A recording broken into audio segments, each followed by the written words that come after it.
Oggi quarto congresso territoriale dei pensionati della CISL qui ad Agrigento. Sì, oggi è un importante congresso della nostra confederazione CISL, quello dei pensionati. Stiamo attraversando una fase congressuale importante, stiamo rinnovando tutte le cariche istituzionali delle nostre federazioni. Abbiamo già avviato il percorso congressuale che si concluderà il 27 marzo, sempre qui ad Agrigento, con il congresso della CISL Agrigento Caltanissetta d'Enna. Cosa fa la CISL per i pensionati, in particolare in Sicilia, in una provincia ultima a tutti i posti che è Agrigento? La CISL e la FNP fanno molto per i pensionati e le pensionate dei nostri territori, perché con le loro attività, con le tanti sedi che abbiamo nelle sedi periferiche, cerchiamo di aiutare i pensionati, diamo loro dell'ascolto, diamo loro un aiuto sia in termini, diciamo, di sbrigo burocratico, della tanta burocrazia che c'è, ma anche e soprattutto nei vari servizi che purtroppo oggi a livello di welfare pubblico mancano, e quindi noi cerchiamo di sopperire come possiamo, diciamo, alle mancanze. Abbiamo attivato una importante iniziativa in questi ultimi mesi riguardo appunto il sostegno delle liste d'attesa, quindi molti pensionati e molte pensionate si sono rivolti ai nostri sportelli per trovare tutela. Un momento di sintesi, di incontro, ma anche di rinnovo di cariche questo congresso che state facendo qui ad Agrigento.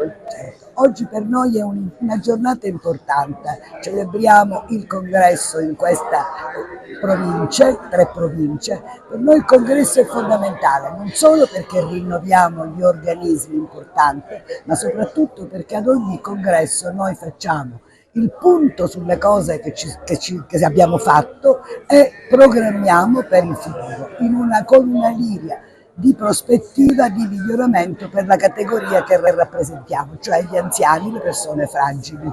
Ecco, qual è la situazione degli anziani in Sicilia un po' Purtroppo la situazione degli anziani in Sicilia non è delle migliori, perché se da un lato aumenta l'età, dall'altro lato la qualità della vita diminuisce, soprattutto perché la sanità non risponde davvero ai bisogni, abbiamo molte persone che rinunciano a curarsi. E poi c'è un altro fenomeno che noi attenzioniamo, che è quello della solitudine. Molti figli vanno fuori, i genitori anziani si ritrovano in una condizione di solitudine, per cui noi puntiamo a migliorare lo stato sociale, puntiamo affinché le istituzioni offrano servizi che siano in grado di garantire una qualità di vita migliore. Oggi con il quarto congresso territoriale della CISL pensionati di Agrigento, lei sicuramente verrà riconfermato, considerando anche l'ottimo lavoro che ha fatto finora. Sì, grazie. Sì. In effetti oggi abbiamo questa giornata dedicata al rinnovo degli organi sociali, quindi oggi si ricompone la nuova segreteria territoriale dell'FNP CISL Agrigento Caltanissetta Enna e verranno eletti i delegati al Consiglio Generale che formeranno poi il nostro Consiglio Generale dell'FNP per i prossimi 4 anni. Un rilancio forte oggi sarà nel dibattito, da parte mia nella relazione, il rilancio del rappresentante locale sindacale locale.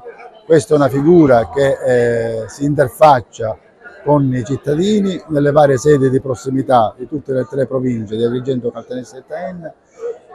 Quindi le nostre sedi saranno arricchite con una forte formazione dedicata alla rappresentante locale sindacale per essere di un'azione più forte nel territorio, che il nostro territorio è molto, da un punto di vista economico sociale, disagiato.